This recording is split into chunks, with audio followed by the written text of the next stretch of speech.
எப்பவுமே நான் படம் எப்படி சொல்றது, என்னோட ப்ரொடியூசர்ஸ் தான் நல்லா காட்டுவேன். என்னுடைய எல்லா படங்களுக்குமே அப்படி ப்ரொடியூசர்ஸ்ட்டை காமிச்சதுக்கு அப்புறம் அவங்க பெரிய நம்பிக்கையோட இருப்பாங்க. அப்புறம் நான் ஒருத்தங்க, ஏன்னா போது பத்திரிகையாளர் சப்போர்ட் ரொம்ப முக்கியம். பத்திரிகையாளர்கள் திட்டி ஓடின படங்கள் இங்க இருக்கு. பத்திரிகையாளர் வந்து கேட்டு மக்களுக்கு உண்டான படங்கள் இருக்கு. ஆனா சமூகம் சார்ந்து சமூகம் ஒரு அந்த மாதிரி படங்கள் எடுக்கும்போது நமக்கு யோசிக்க என்னன்னா, பத்திரிகையாளர் அதை எடுத்துட்டு போகணும். ஏன்னா அவங்க அந்த நோக்கத்தை புரிஞ்சுக்கிட்டு அதை கொண்டு போனாதான் அந்த படம் அப்படிங்கிற. அப்படி என்னோட ஒவ்வொரு படத்தையும் நான் பத்திரிகையாளர்கிட்ட ஷோ போடும்போது வெளியே பையனா நின்றுருக்கேன். அப்புறம் 4 படம் எனக்கு தெரியும். அது தவிர்ப்பு என்னென்ன யோசனைகள் ஓடிட்டு இருக்குன்னு ஷோ அந்த முடிஞ்ச வெளியே வர நீங்க கொடுத்த இரவு வந்து மறக்கவே முடியாது. அந்த வெற்றியை அந்த இரவு நான் வாழ்க்கை தூங்கணும்னு நினைக்கிறேன். கொடுத்தவங்க எல்லாத்துக்கும் ரொம்ப முதல்ல நன்றி சொல்லிக்கிறேன். அப்புறம் எல்லா வெற்றியும் எல்லா ஃபங்க்ஷன்லையும் எல்லா சீரியஸாகவே நான் பேசிட்டு இருக்க மாதிரி எனக்கு தோணிட்டே இருக்கு. எப்படாலும் சந்தோஷத்தை அந்த பாயிண்டே மறந்து ஜாலியாக பேச மறந்து போச்சு. ஏன்னா எல்லாமே சொல்ற பதிலும் அப்படி இருக்கு, படமும் அப்படி இருக்கு அப்படின்னு சொல்லி என்னோட இன்டர்வியூல வந்து எங்க வீட்டுல பாக்குறதே கிடையாது. அப்படி நான் இன்டர்வியூ போடுமா அப்படின்னு திட்டி விட்டுருவாங்க. ஏதாவது அது இதுக்கு பார்க்கணும்னு சொல்லி ரொம்ப சந்தோஷமா இருக்கு. டீம் மற்ற படத்தோட இந்த படம் என்ன சந்தோஷமான விஷயம். இந்த படத்துல இருக்கீங்க எல்லாருமே நீ ரொம்ப நம்பினாங்க. அது இருக்கட்டும், சக்தியா இருக்கட்டும், ரஜிஷாவா இருக்கட்டும், எல்லாம் பொதுவாக பெரிய பயமே எனக்கு இல்லை. ஒருத்தர் ஒப்படைக்கணும் வர்றாங்க.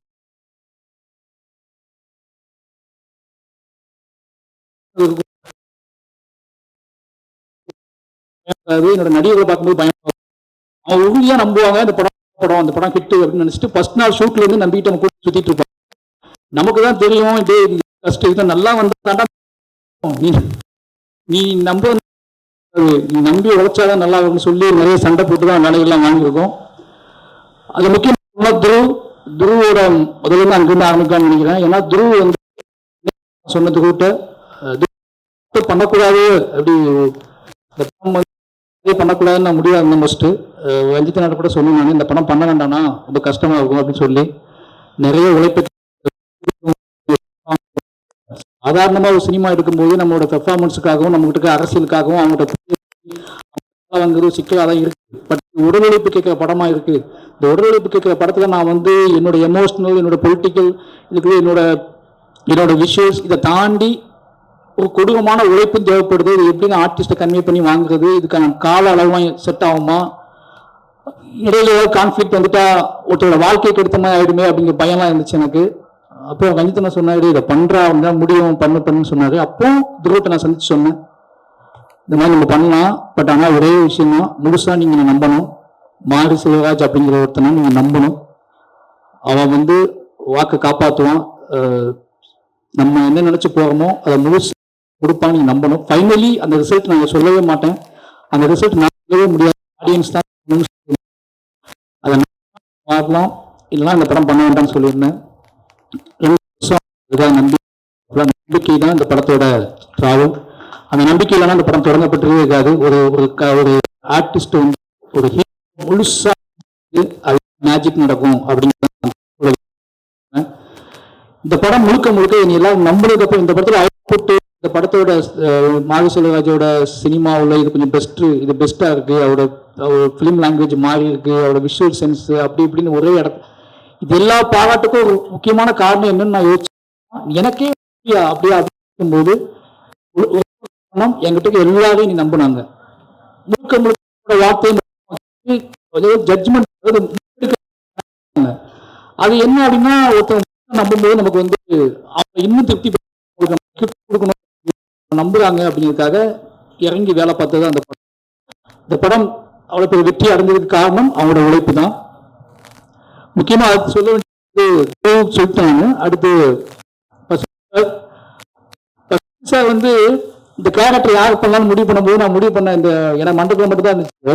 இந்த படத்தில் 2 ஹீரோ மண்டபத்தில் எப்பவுமே இருந்துச்சு. அது அப்படின்னு நினச்சிக்கிட்டு நான் என்ன பண்ணேன் அப்படின்னா இன்னொரு ஹீரோ தேடியே போயிட்டு இருந்தேன். எஸ்எஸ் சாட்டுக்காக சொன்னேன், சாட்டுக்காக சொன்னேன். அப்புறம் நைஸா விக்ரம் சாட்டே துண்டை போட்டேன் பெருசாக்குன்னு சொல்லி. யாரெல்லாம் கண்ணுக்கு ஹீரோவா பெரிய ஹீரோக்கள் இருப்பாங்களோ அவங்களாம் உள்ள கொண்டு ட்ரை பண்ணிட்டே இருந்தேன். ஏன்னா அந்த அப்பா வந்து ஹீரோவாக எனக்கு தெரிஞ்சுட்டே இருந்தாரு.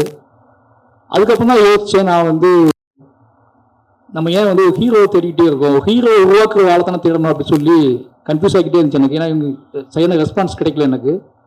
அப்போ தான் நான் வந்து பசுபதி சார் முடிவு பண்ணேன். பசுபதி சார்கிட்ட போய் கதை சொல்ல ஆரம்பிச்சதுக்கப்புறம் பசுபதி சார் ஏன்னா இந்த கதையை சொல்லும் போதே இந்த கதையை முடிச்ச உடனே நான் பண்ற மாதிரி சொல்றேன் அந்த பாயிண்ட்ல வந்து அதுக்கப்புறம் நீ நம்பினது நீ ரெடி பண்ணது என் ஸ்பாட்டுக்கு வந்தது. எனக்கு ஒரு பையன் வந்துட்டே இருந்துச்சுன்னா பசுபதி சார் அமீர் சார்லாம் நான் வந்து இப்போ ஃபர்ஸ்ட் டைம் ஒர்க் பண்றேன் அப்படின்னாலும் இவங்க சீனியர் ஆர்டிஸ்ட் வேலை பார்க்கும்போது நான் வந்து என்னோட ஸ்பாட்ல வந்து எல்லாத்தையும் மறந்துடுவேன் மீன்ஸ் நான் என்ன மறந்துடுவேன். அப்போ அவங்க என்ன நினைப்பாங்க, நம்மளை தப்பா நினைப்பாங்களா, என்ன இவன் ஓவரா பண்றான், இவ்வளவு வேலை பார்க்குறான், இப்படி பண்றான் அப்படி பண்றான் யோசிச்சுப்பாங்கன்னு பயந்துகிட்டே இருந்தேன். ஆனா ஒரு கட்டத்துக்கு அப்புறம் தான் தெரிஞ்சு இவங்க எல்லாமே என்னோட உழைப்பை ரசிச்சிருக்காங்கன்னு சொல்லி, நான் உழைப்பை சைக்கோத்தனம்னு சொல்லி கிளம்பி போனவங்க நிறைய பேர் இருக்காங்க, என்னை விட்டுட்டு போனவங்க நிறைய பேர் இருக்காங்க. ஏன்னா உழைப்பு ஜெயிச்சாதான், உழைப்பு தோத்துருச்சு அப்படின்னா அது சைக்கோ. என்னோட ஃபர்ஸ்ட் படத்துல நடந்துட்டே இருக்கு எனக்கு. பட் என்னோட உழைப்பை வந்து முதல்ல ரசிச்சவங்க என்னோட senior sir Amir sir, Lal sir, Pasupathi sir. அவ்வளவு சுதந்திரம் பார்த்துட்டே நான் என்ன சொன்னாலும் சீன் எடுத்துட்டு இருக்கும்போது பசுபதி சார் எனக்கு என்ன சார் அந்த வயக்காட்டில் இறங்கி அந்த நல்ல சென்னையில மழைக்காலம், அது மழை பெஞ்சிக்கிட்டே இருக்கு, இடம் நடுங்கிக்கிட்டே இருந்தாரு. நிறைய போனேன் சார்ட்ட வந்து மாத்தி அவர் அந்த ஷூட் முடிச்சுட்டு நேரம் ஹாஸ்பிட்டல் தான் அட்மிட் ஆனேன். சாரி சார், உங்களோட சாரியும் கேட்கல ஒன்றும் கேட்கல, அது எனக்கு தெரியல, நீ முடிச்சு ஆகணும்னு சொல்லி பண்ணேன், நீங்க எனக்கு பொறுத்துக்கிட்டு அந்த புள்ள பண்ணி கொடுத்தீங்க, ரொம்ப நன்றி. அமீர் சார் ராட்சசன் நினைப்பேன் நான் எப்பவுமே. வந்து அவர்கிட்ட தான் நிறைய விஷயங்கள் அவரோட மேக்கிங்லாம் பார்த்துட்டு நான் வந்து யோசிப்பேன், நம்ம இன்னொரு பண்ண போகிறது அந்த கதையை, அந்த கதைக்கு எவ்வளவு உழைக்கணுமோ அவ்வளோ உழைச்சி கொடுப்போம் அப்படின்னு பண்றதுக்குள்ள அது அவர்கிட்ட எடுத்துக்கிட்டது. அந்த திமிழ் அந்த திமிழ்ல இருந்து எடுத்துக்கிட்டது தான். அவர் தான் வேணும்னு நெட்டுக்கிட்டோம் இந்த ஸ்கிரிப்டுக்காக. தலைவர் வரலன்னா தலைவர் நாங்கள் கூப்பிட்டு அதுக்கு நிறைய இருந்துச்சு. அப்புறம் என்ன சொல்றது, அமீர் சார் வேற உள்ள வரமாட்டாலும் பயமா இருந்துச்சு எனக்கு. அது காரணம் அமீர் சார் சுற்றி நிறைய பிரச்சனைகள் நடந்துட்டு இருந்துச்சு. இந்த பிரச்சனைகளோட எப்படி ஸ்பாட்டுக்கு வருவாரு, ஃபாலோ ஆகாமல் டவுட் இருந்துச்சு. இதான் நம்பினேன். நம்ம நம்பி அந்த சும்மா ஒரு கிரிஞ்சிட்டு நம்ம நம்ப ஆர்ட் ஃபார்ம் உண்மை, அந்த ஆர்ட் ஃபார்ம் அவங்களை கூட்டிட்டு வரண்டா அப்படின்னு சொல்லி எல்லா இடத்தையும் கிளீன் மேட் வைங்கடா அப்படின்னு சொல்லி 60 நாளும் கிளீன் மேட்லயே ஷூட் பண்ணிட்டு இருக்கோம். அந்த கிளீன் மேட்ல யார் யாருன்னு கேட்டுட்டே இருக்காங்க. அதை சொல்றதுக்கும் பயமா சார் அதான் சொல்லிருக்கோம். அதுக்கப்புறம் கடைசிய தகவல் கிடையாது, அமீர் சார் வரப்போறான்னு சொல்லி அப்ளாஸும் ஸ்டுடியோஸும் சரி கொடுக்குறோம் வாங்கிட்டு அப்படின்னு சொல்லி கொடுத்தாங்க. அமீர் சார் வந்தாரு. அந்த படத்தோட ஆன்மா உள்ள அந்த மாதிரி ஒரு ஃபீல் இருந்துச்சு. ஏன்னா எனக்கு தெரியும் இந்த அமீர் சார் ஏன் இவ்வளவு அமீர் சார் பத்தி நான் பேசணும் எனக்கு தெரியும். ஒரு பர்சனல் கனெக்ட் இருக்கு அந்த கேரக்டர் உள்ள அமீர் சார் உள்ள. இந்த படத்தை எடுக்க தோணுச்சு சார். அதை புரிஞ்சுக்கிட்டு நீங்க என்னோட எமோஷனலை புரிஞ்சுங்க. எமோஷனல்னா ஒரு டைரக்டர் எமோஷன் மட்டும் இல்லை, பொதுவாகவே இந்த கேரக்டர் எவ்வளவு தெரிஞ்சுக்கிட்டு அதை பண்ண அந்த அவுட்புட். வாம் சார் கூட சொன்னாங்கல்ல, அது எல்லாம் எப்படி வந்துச்சாருன்னு கேட்டாங்க.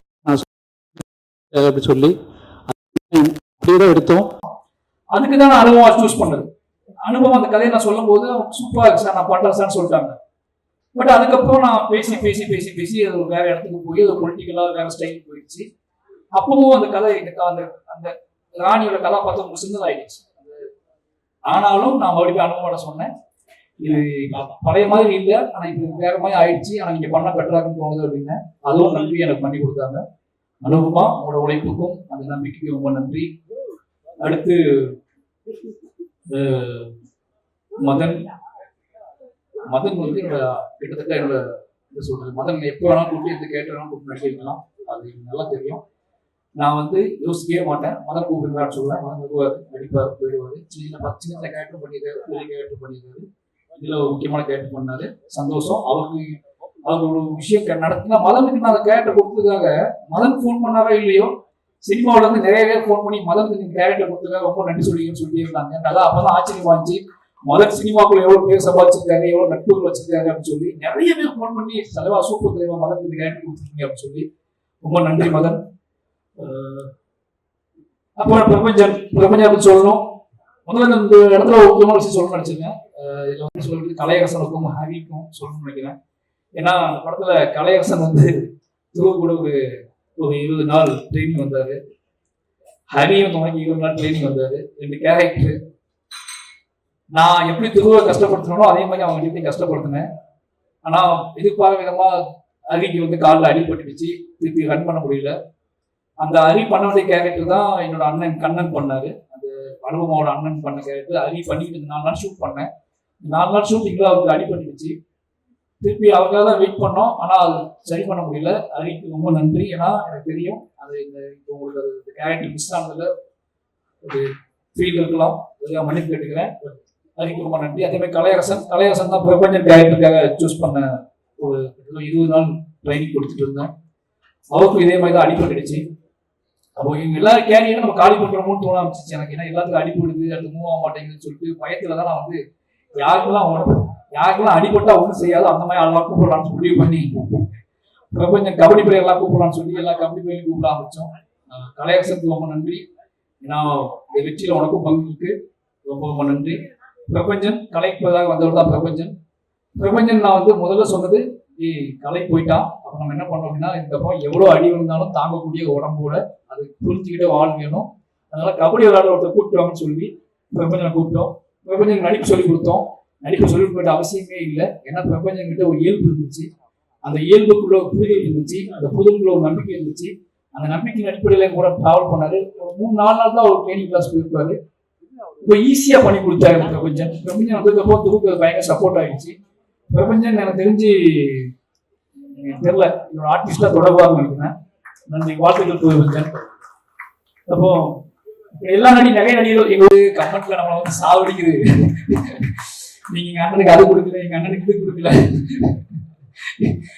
எல்லா நாளும் எங்க போனாலும் அவன் தான் சொல்லி அனுப்புவானா, எங்க நடக்குதுன்னு தெரியல. ஆனா ரொம்ப ரொம்ப என்ன சொல்றது, ரொம்ப மரியாதை பையன் வாங்கி இருக்குவான்.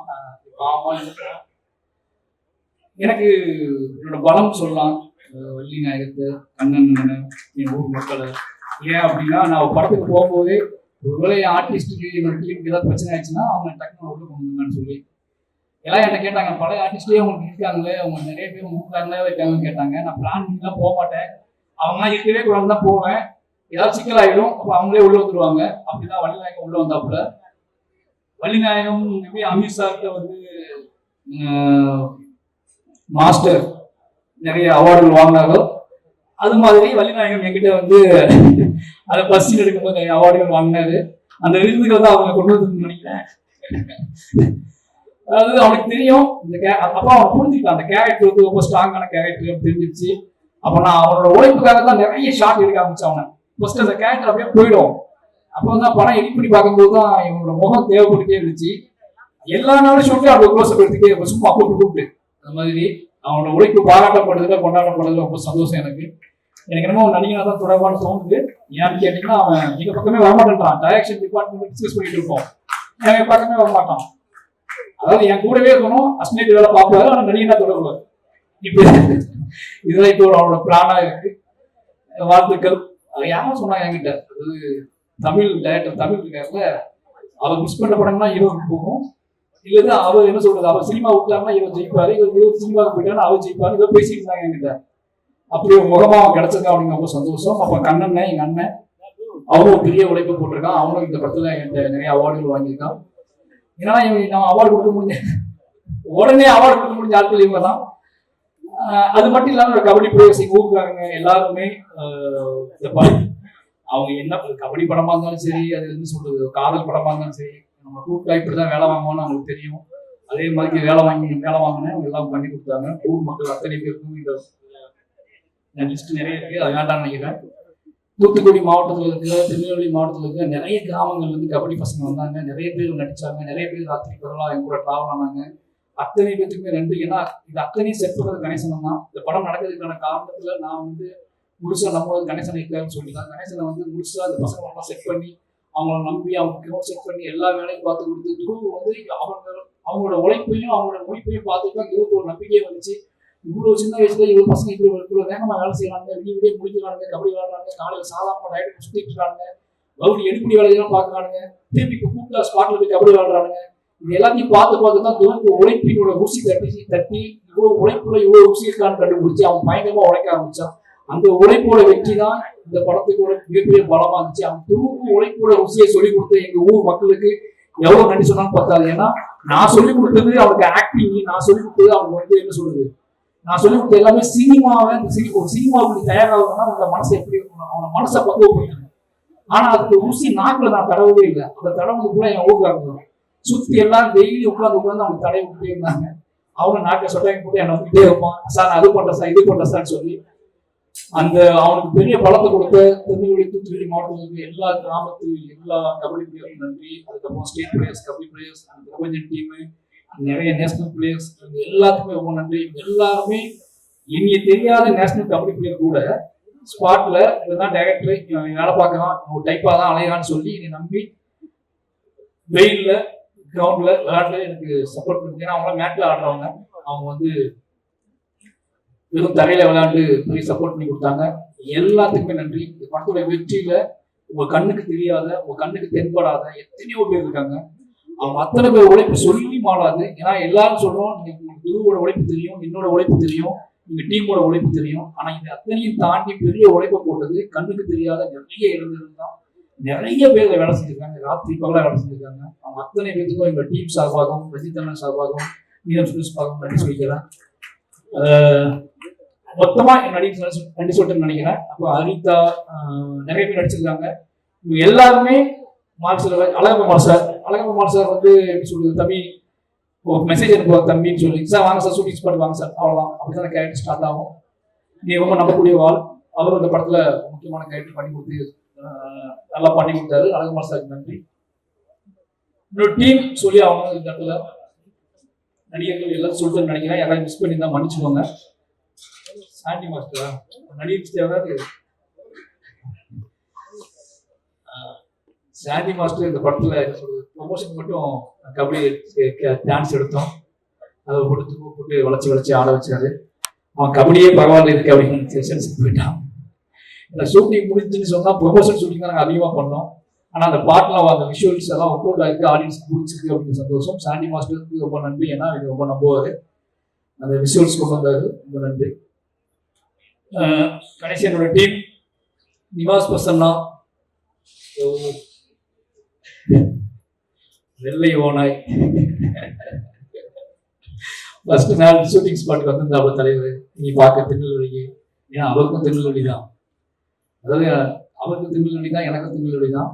ஆனால் எப்படி தான் அதாவது அவர் வந்து நான் என்னமோ ஜம்மு காஷ்மீர் ஷூட் பண்ணிட்டு இருக்க மாதிரி அவர் வந்து அந்த புதுசாக அந்த ஊருக்கு வந்தது மாதிரி உட்காந்துருந்தாரு. அப்போ நான் பேசிட்டு இருக்கும்போது, நான் எங்கே போயிட்டு வந்த காலையிலேருந்து அப்படின்னு கேட்டேன்.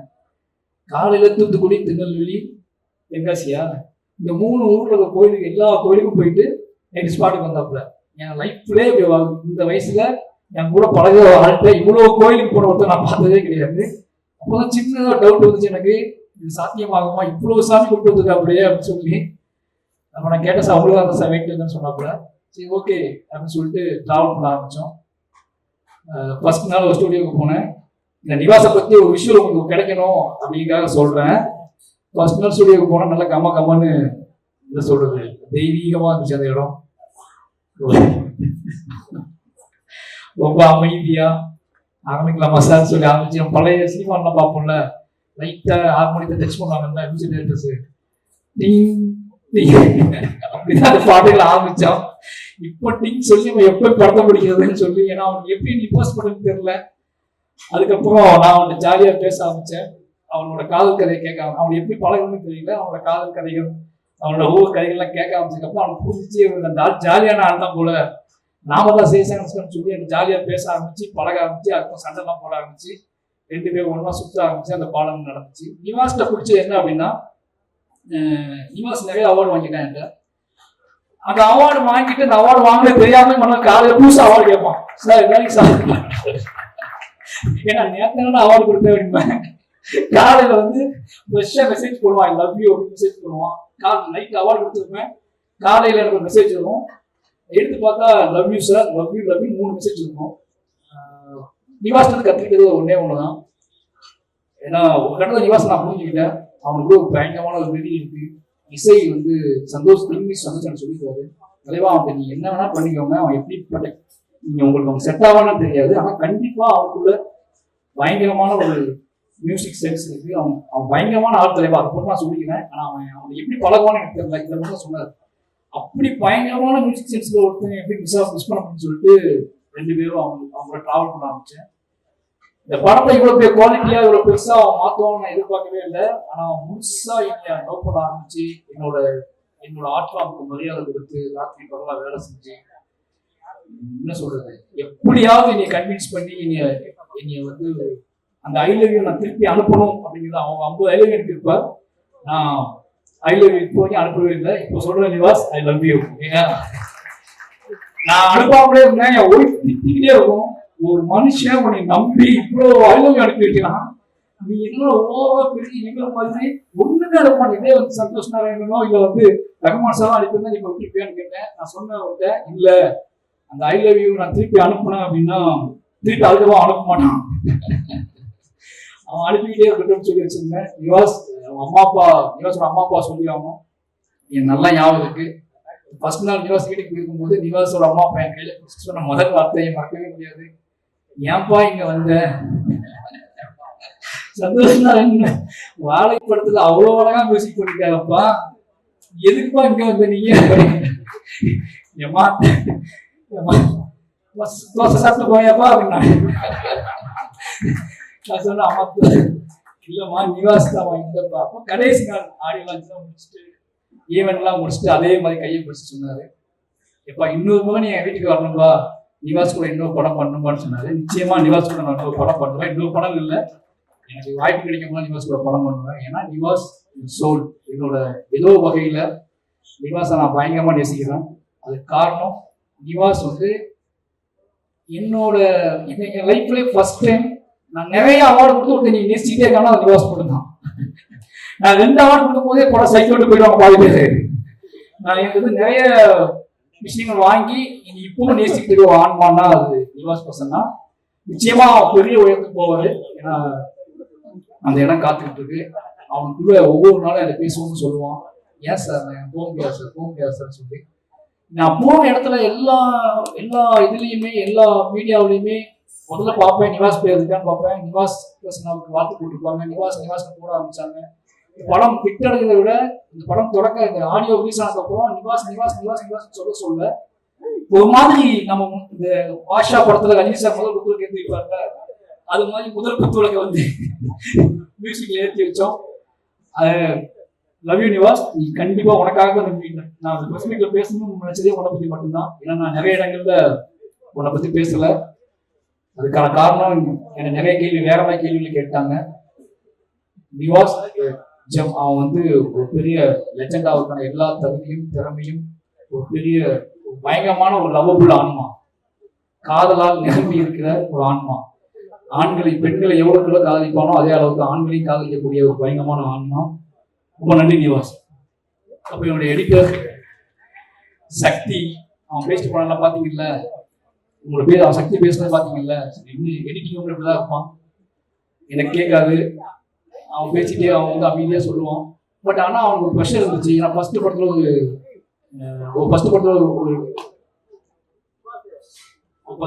வந்து ஒரு ஸ்போர்ட்ஸ் ட்ராமா ஹேண்டில் பண்ணுறது எடிட்டிங் ரொம்ப கஷ்டம், எனக்கு தெரியும். நான் எந்த நம்பிக்கையில் அவனை போன இப்போ தெரியல.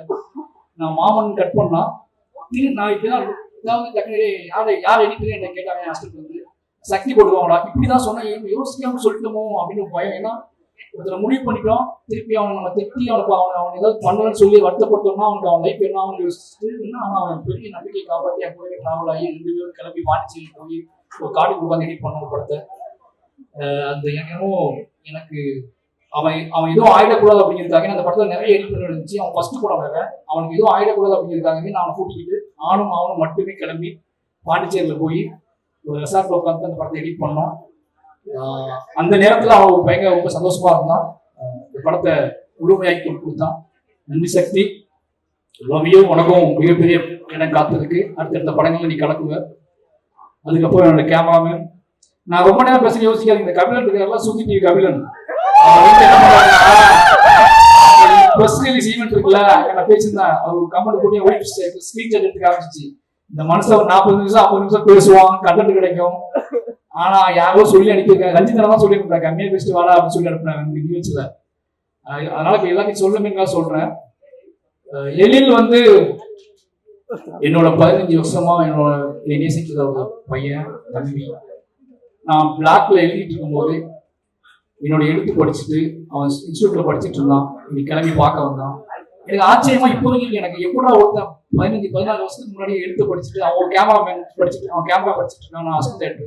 அப்பவே நீ தேடி ஆஃபீஸ்க்கு வந்து அண்ணன் கூப்பிட்டு என் கூட டிராவல் ஆகி வீடு கூட்டி போய் சாப்பாடு போட்டு என்னை பார்த்துக்கிட்ட ஒருத்தன், நீ நேசிச்ச ஒருத்தன். புளியங்குளத்துக்கும் மனத்துக்கு ரொம்ப தூரம் கிடையாது, புளியங்குளத்துக்கும் மனத்துக்கு ரொம்ப தூரம் கிடையாது, எல்லாம் ஜஸ்ட் 20 கிலோமீட்டர்ஸ் தான். அந்த 20 கிலோமீட்டர்ஸ்க்குள்ள என்னோட விஷுவல்ஸை சேஞ்ச் பண்ணணும். அந்த 20 கிலோமீட்டர்ஸ்க்குள்ள என்னோட விஷுவல்ஸோட பிரமாட்டத்தை காட்டணும். அதே வயல், அதே வாய்க்கா, அதே ஆறு, அதே குளம், அதே பறவை, அதே கோழி, அதே ஆடு மாடு எல்லாம் அங்கதான் இருக்கு. ஆனா அதை நம்ம எப்படி புதுசா காட்ட போகணும், பேசி பேசி பேசி பேசி பண்ணோம். அதுக்கான இது கிடைச்சதுன்னு நினைக்கிறேன். சூப்பர் எழில், ரொம்ப ரொம்ப நன்றி, லவ் யூ. அப்புறம் குமார் ஆட்ட வரல, என்னோட 3வது படம் பண்ணியிருக்காரு. எப்படி சொல்றது, அதான் நம்மளை அவர் அதே மாதிரி அசோசியேட் பழக்கம், ரொம்ப நேசிச்சு ரொம்ப அன்பு செலுத்தி இந்த படங்கள் நடந்துச்சு. ஒரு பெரிய உழைப்பை போட்டிருக்காரு. 2 பேரும், அவரும் நானும் நிறைய, அவன் எனக்கு அவார்டு கொடுத்தாரு, நான் அவருக்கு அவார்டு கொடுத்தேன். நிறைய நடந்துச்சு. அந்த வெற்றியின் மூலமா இந்த வெற்றி அவருக்கும் முக்கியமான பங்கு உண்டு. லவ் யூ குமார்னு. அதுக்கப்புறம் இந்த படத்துல நான் ஃபர்ஸ்ட் சொல்ல வேண்டியது காஸ்டியூம் டிசைனர். காஸ்டியூம் ஏகன் வந்து நான் ஃபர்ஸ்ட் 5வது படத்தை தான் காஸ்டியூம் டிசைனர் எவ்வளோ படத்துக்கு போயிருக்கேன். எந்த படத்தும் காஸ்டியூம் டிசைனர் இருப்பாங்க, அப்போ போயிடுவாங்க. எனக்கு காஸ்டியூம் டிசைனர் தேவைப்பட்ட மாதிரியே தோணல. அப்போ ரஞ்சித் ராம் சார்லாம் சொல்லுவாங்க, என்ன காஸ்டியூம் டிசைனராக வச்சுக்கோட கூட அப்படிம்பாங்க. சரி, இந்த படத்தை காஸ்டியூம் டிசைனர் வச்சுக்கலாம்னு முடிவு பண்ணி தான் போனோம். எனக்கு நான் ஷூட் பண்ணும்போதே கண்டுபிடிச்சிட்டேன் ஒரு காஸ்டியூம் டிசைனர் ஒரு படத்துக்கு எவ்வளோ முக்கியமான, எவ்வளோ தப்பு பண்ணியிருக்கோம் அந்த 4 படத்துல. நம்ம இஷ்டத்துக்கு டிசைட் கொடுக்கணும், இஷ்டத்துக்கு பேண்ட் கொடுத்து நம்ம வந்து தப்பு பண்ணியிருக்கோம் புரிய வச்சார் ஏகன். அவர் உழைப்பு இந்த படத்துல முக்கியமான விஷயம். கலர் சென்ஸே மாற்றினாரு. ஏன்னா அது ஒரு கண்ணனோட லொகேஷன் தான் மனத்தோட லொகேஷன். ஆனா அதை மாத்துறதுல எழிலுக்கு எவ்வளவு பங்கு இருக்கோ அதே முக்கிய பங்கு ஏகனுக்கு இருக்குன்னு நினைக்கிறேன். ரொம்ப நன்றி ஏகன். அப்புறம் மேக்கப் ஆர்டிஸ்ட் எல்லாருக்கும் ரொம்ப நன்றி. அப்போ அண்ணன் ராஜா அண்ணன் அந்த சொன்னாரு, நான் ஒரு நாள் லீவ் போட மாட்டேன், நீங்க கவனமா வச்சுக்கோங்க அப்படின்னாரு. அதே மாதிரி லீவ் போடாமலே ஃபுல்லா முடிச்சு கொடுத்தாரு. அப்புறம் நிறைய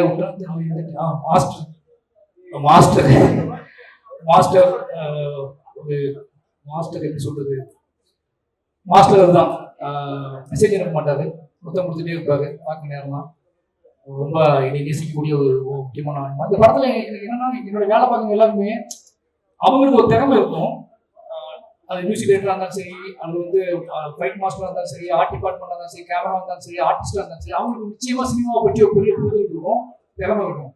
நான் அதையெல்லாம் ஸ்டாப் பண்ண சில நேரத்தில் எனக்கு தப்பாவே சில தோணும். அவங்களோட திறமை நான் அவங்க சொல்லுவேன், அதை அக்செப்ட் பண்றது ஒரு பெரிய விஷயம். எனக்கு என்னன்னா, அந்த சினிமால குவாலிட்டியா இருக்கும், அவங்க சொல்றது குவாலிட்டியா கூட இருக்கும். எனக்கு குவாலிட்டியை விட ரொம்ப முக்கியம் என்னோட ஒரிஜினாலிட்டி. அவங்க ஒரிஜினாலிட்டிக்காக நான் சில இடத்துல ஃபைட் பண்ணியிருக்கேன், ஃபைட் பண்ணி அவங்களை கேட்டிருக்கேன். என்னோட ஒரிஜினாலிட்டியை புரிஞ்சுக்கிறது என்னோட ஆர்டிஸ்ட், என்னோட டெக்னிக்ஸ் பெரிய விஷயம். என்னோட ஒரிஜினாலிட்டியை புரிஞ்சுக்கிட்ட முக்கியமான ஆள் வந்து மாஸ்டர். அப்படியே பார்த்துட்டு அப்படியே விட்டுருவாரு, நான் பண்ணிட்டு விடு அப்படின்ட்டு விட்டுருவாரு. அப்படி 2 பேரும் சேர்ந்து தான் பண்ணுவோம். என்னோட படத்துல இப்போ வரைக்கும் ஒரிஜினாலிட்டி இருக்கு அப்படின்னா, கமர்ஷியல் எலிமெண்ட்ஸோட சேர்ந்து இருக்கு அப்படின்னா அது மாஸ்டர் முக்கியமான காரணம். அக்செப்ட் பண்ணிக்கிட்டு இருக்கீங்க, என்னோட கோமாளி தினத்தெல்லாம் அக்செப்ட் பண்ணிக்கிட்டது. ரொம்ப நன்றி மாஸ்டர், லவ் யூ.